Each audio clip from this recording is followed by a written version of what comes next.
Good evening, good morning, and good night. Welcome to Inappropriate Radio. It's your host, Shauna.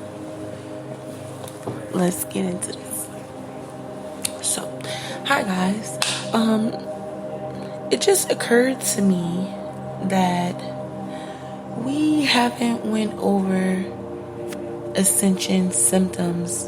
Now, I thought we did, but we didn't.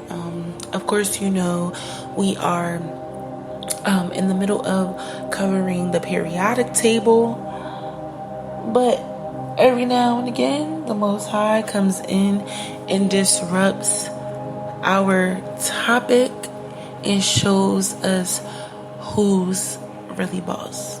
Okay, today's no different. Now, spiritual ascension symptoms. Okay.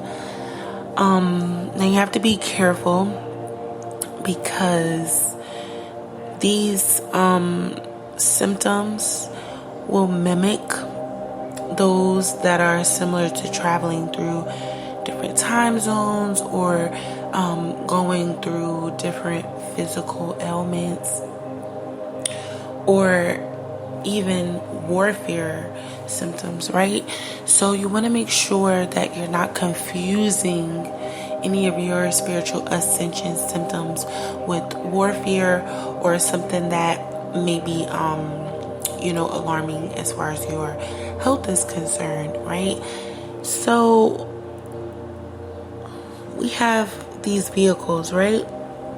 We have these bodies, and these bodies are only for this plane, right?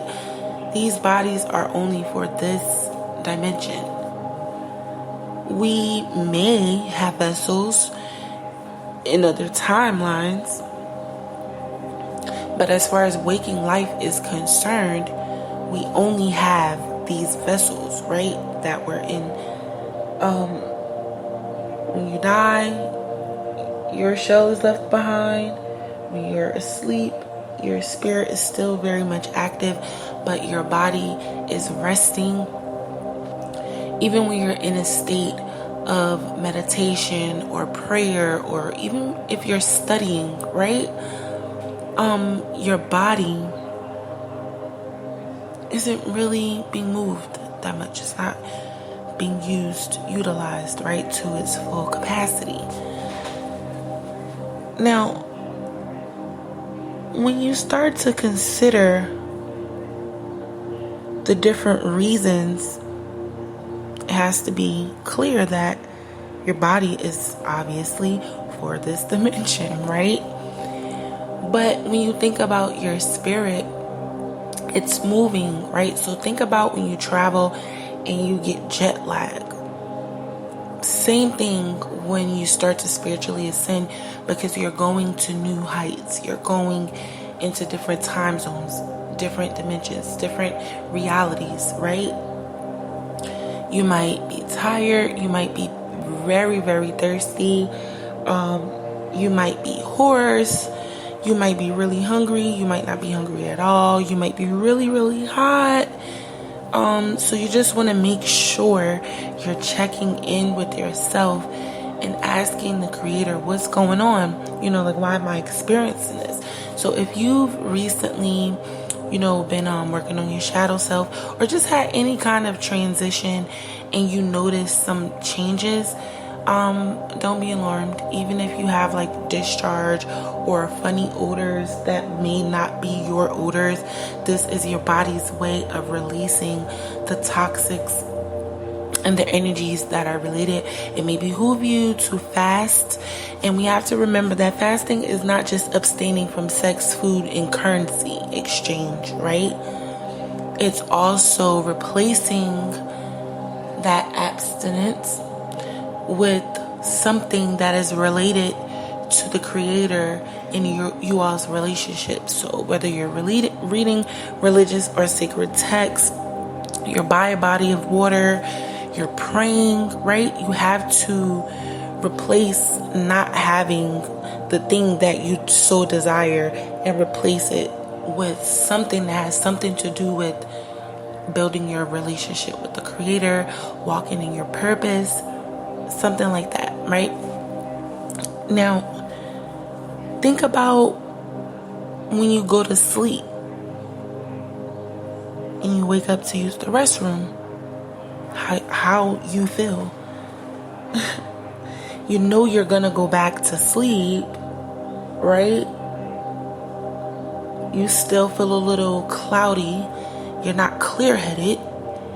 And then you're like, oh, okay.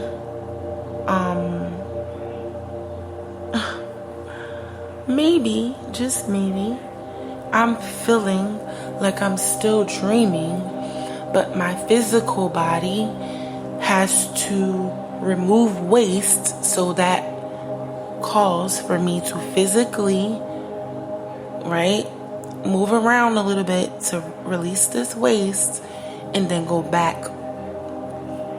Because remember, everything is duality. As much time as we spend here, we spend elsewhere. I don't know what they say, but you know what? I'm gonna look it up right now, because there is an actual number. We spend a certain amount of time sleeping, so I'm gonna look it up right now. So yeah. Now, we do know that however many hours you've been awake, you need half of that, in rest. So if you've been up for 24 hours, you need 12 hours of rest. Now, how much of our lives is spent sleeping? The average person spends about 26 years sleeping in their lives, which equates to 9,490 days, or about 227,760 hours. Okay, so just to give you an idea of how much time we sleep, and that's just on average, right? Of course, people who are working hard don't sleep as much, and people who are not really doing much of anything are probably sleeping more, right? So it just depends. Now, you want to look at the things that your body are telling you. Some people may get bubble guts. You may find yourself frequently going to the bathroom. You may also find yourself having a hard time concentrating, especially in the beginning of your realization or your revelation or whatever spiritual transition you've gone through. You're going to notice a lot of changes in your body. Okay, again, your spirit is traveling. There's different concepts of times in different planes and in different dimensions. So the time that we know is just one type of time, right? And that's what our physical bodies know. But our spiritual bodies know a different type of time. So when we're not using the physical vessel, our spirit has to adjust, right? An adjustment must be made in order to convert, to moving into that reality. Now, in the reality that we live in, we may see that, okay, now, let me go back. If you actively use your spiritual gifts, right, and you've been learning to use them, you'll also notice that sometimes you'll have similar symptoms, right? So if you are clairvoyant or clairaudient, your eyes may itch a lot, your head may itch a lot, your skin may itch a lot. And again, these are symptoms that are also related to warfare or possibly having some sort of condition that you need to maybe be concerned about. Okay, so it's important to 1, take care of yourself. 2, know your body. 3, be aware of the cycles, not only in the universe, but how your body responds, right?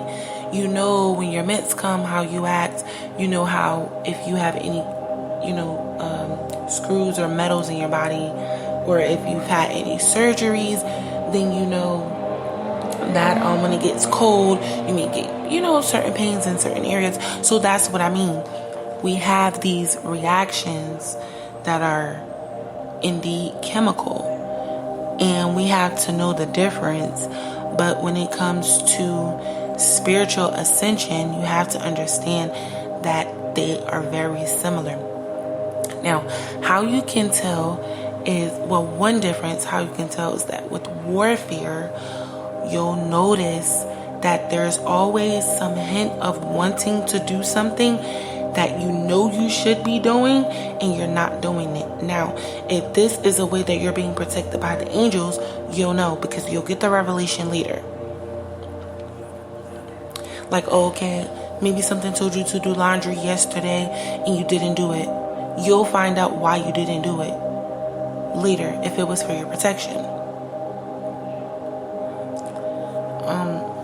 There's so many ways, or shall I say, experiences that your body will endure once you begin to, spiritually ascend.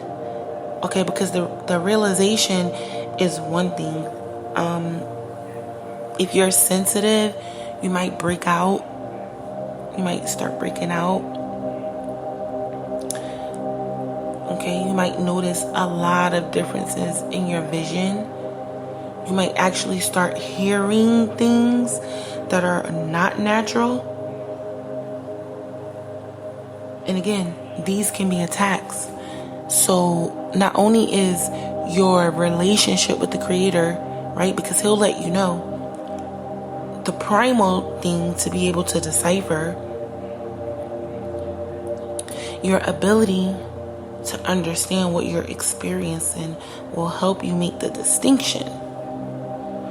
Because when you're being spiritually attacked, you'll more than likely get the urge to pray on the spot. Or you'll get some sort of warning, like a dream or a vision, or the angels will start sending floods of communication about a warning. You'll get a warning and you'll feel it in your spirit. You're being warned. Now, if your discernment is not there yet, please pray for discernment. Please pray for the protection. Please pray for guidance and understanding. Because you want to be able to withstand, right, those symptoms that are ascension related, and you want to be able to ward off the symptoms that are warfare related, and you want to be able to address symptoms that may be concerning your health. And the distinction is always going to lie in how you interpret it. Now, if you don't know, you don't know. So just go ahead and cover all grounds. That's what I would say. Check your diet, get some rest, do a little exercise, say a little prayer, right? And figure out what have you been doing that may contribute to how you're feeling. Okay? Because once you start traveling, you're going to know.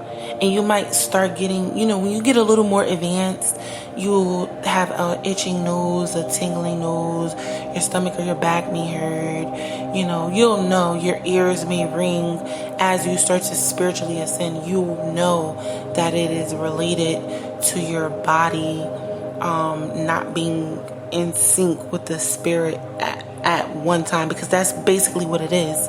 Your body letting you know, hey, your spirit is kind of all the way over there and I'm right here, or something's off, or I need you to pay attention to this, right?